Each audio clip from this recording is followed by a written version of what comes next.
Le Sahel est déstabilisé depuis le printemps arabe. Depuis 2019, les attaques djihadistes se multiplient dans la région.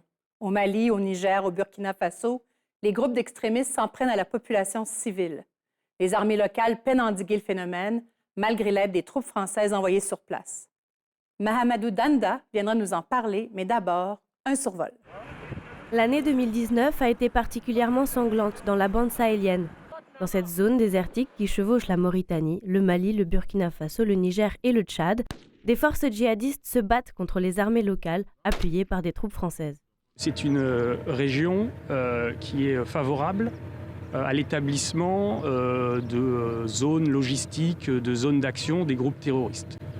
Parce que c'est une région transfrontalière, puis c'est une région très difficile d'accès, avec des couverts, et donc une zone propice pour se cacher et entretenir une logistique. Traversé par d'anciennes routes caravanières, le Sahel est un carrefour propice au trafic licite et illicite, aux migrations, mais aussi à l'extraction d'hydrocarbures. Après la rébellion Touareg de 2012, la déstabilisation de la région a produit les conditions idéales pour l'enracinement de groupes djihadistes locaux qui exploitent les rivalités des éleveurs nomades et des agriculteurs sédentaires. Récemment, les violences se sont concentrées dans la zone dite des trois frontières, vers le Burkina Faso et le Niger. On est pour la protection de la population, de la bien. C'est notre objectif principal. La France est présente militairement depuis 2013 avec le lancement de la mission Serval, remplacée en 2014 par la mission Barkhane. En novembre 2019, les Français ont mené l'opération Bourgou 4 conjointement avec les forces du G5 Sahel afin de neutraliser les terroristes. À partir de février 2020, 600 militaires français ont été mobilisés dans le désert pour combattre des ennemis qui semblent insaisissables. Pour parler de la guerre au Sahel, nous avons avec nous aujourd'hui Mahamadou Danda, ancien premier ministre du Niger et chercheur invité au Cerium. Bonjour, M. Danda. Bonjour. Bienvenue à Arrêt sur le monde. Merci beaucoup, en tout cas. M. Danda, en 2011, pendant le printemps arabe, Mouammar Kadhafi avait dit « Si vous vous débarrassez de moi, ce sera le déluge et le Sahel sera complètement déstabilisé. » Est-ce qu'il a eu raison? Écoute, le Niger et en général le Sahel est très bien placé pour valider cette assertion aujourd'hui. Parce que tout simplement, en 2011, j'étais effectivement Premier ministre quand l'attaque en Libye est intervenue.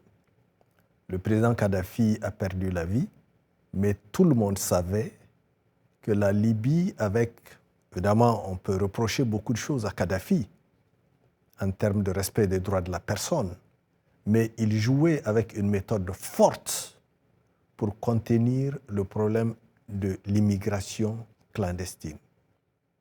Et effectivement, dès qu'il a chuté, c'est comme une sorte de pont qui a sauté et on a assisté à une forme d'hémorragie humaine du Sahel en direction du Maghreb et de l'Europe.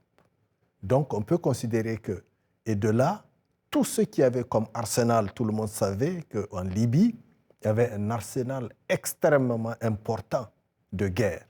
Cet arsenal s'est diffusé entièrement dans le Sahel. Le Niger, le Mali ont pris un coup, mais il ne faut pas oublier que le Sahel, c'est une bande qui va de l'Atlantique avec la Mauritanie, la Gambie, le Sénégal, jusqu'au niveau de l'Érythrée. Cette bande qui regroupe 10 pays, finalement, a été affectée. Donc, l'extrême est, qui est le triangle des trois frontières, Tchad, Niger, Nigeria, a pris un coup. Parce qu'il y a eu effectivement des armes qui ont été repliées par des rebelles. Mais tout bout. qu'est-ce qui fait que cette région-là est plus propice à ce genre de violence-là? Qu'est-ce qui fait que ça a été facile pour ces groupes-là, en fait, de se répandre dans la région? En réalité, c'est une région d'abord très vaste. Le Sahel, le Grand Sahel, c'est au moins 7 millions de kilomètres carrés. C'est au moins 148 millions d'âmes qui vivent là-dessus. Alors, vous faites le rapprochement avec la superficie du Canada et la population. C'est un espace assez gigantesque.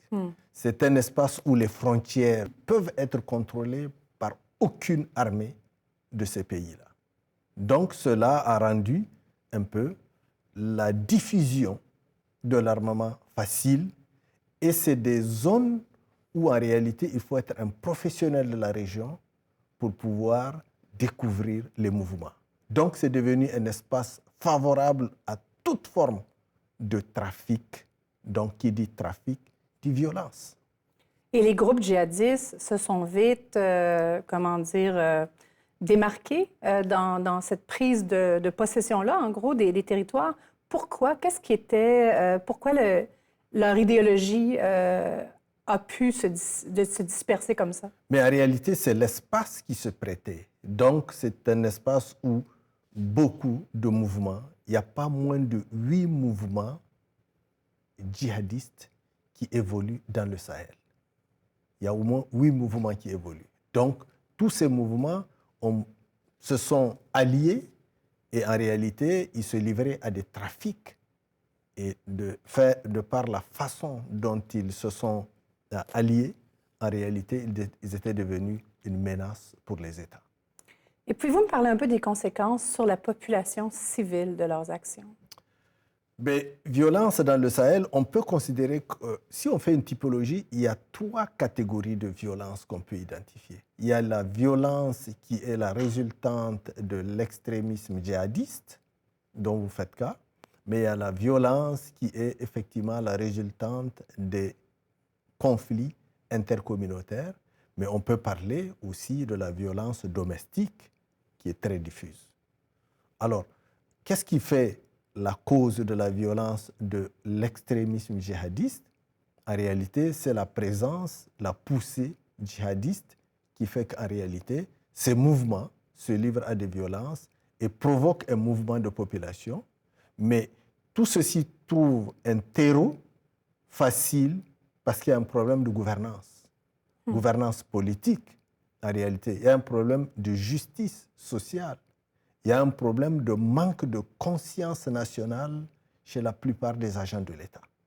Et comme les mouvements djihadistes profitent justement de cette situation pour infiltrer le tissu social au Sahel, ils essaient de faire en sorte qu'ils opposent les communautés à dessein, ce qui fait que la situation de la violence se diffuse.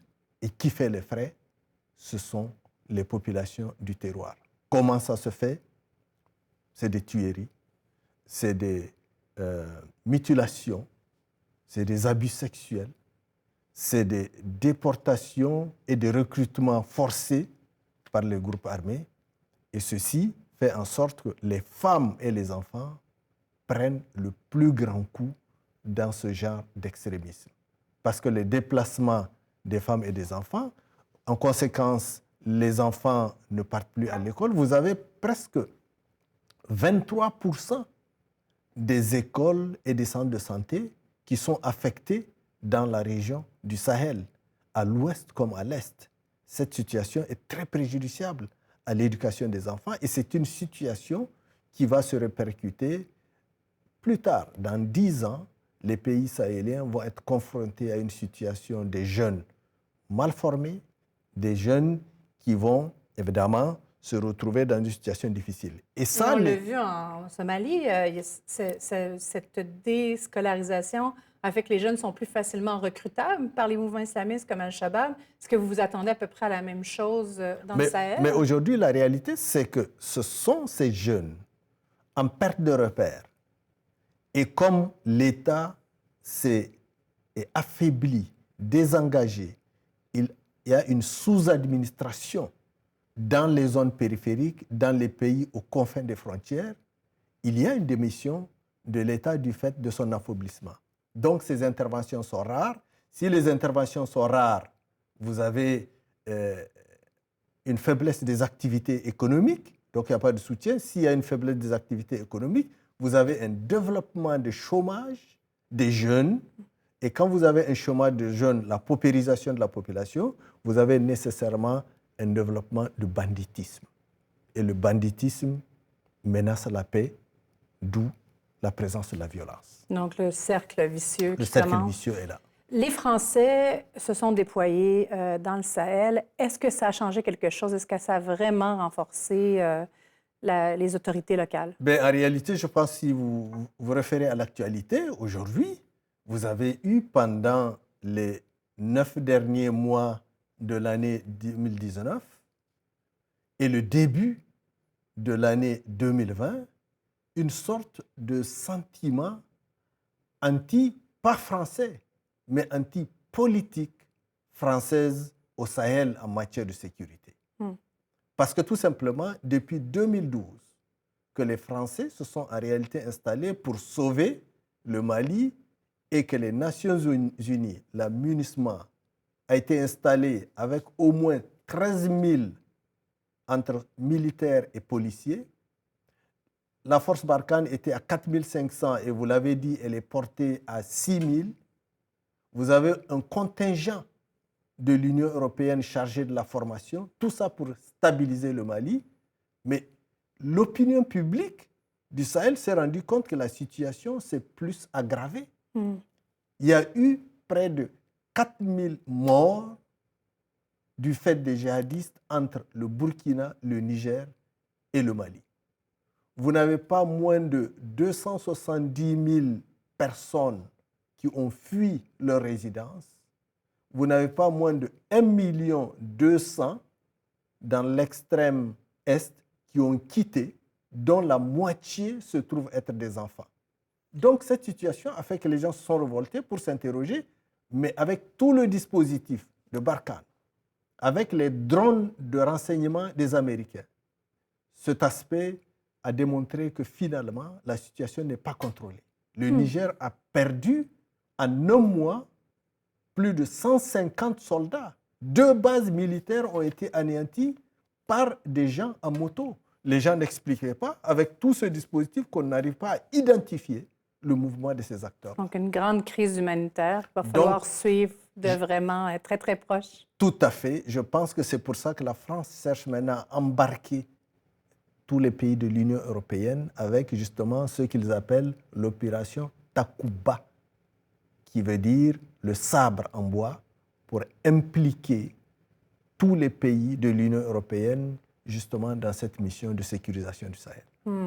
C'était déjà tout le temps qu'on avait, même si on pourra en parler encore longtemps. Merci beaucoup, M. Danda, d'avoir été avec nous. Je vous en prie. Merci à vous aussi.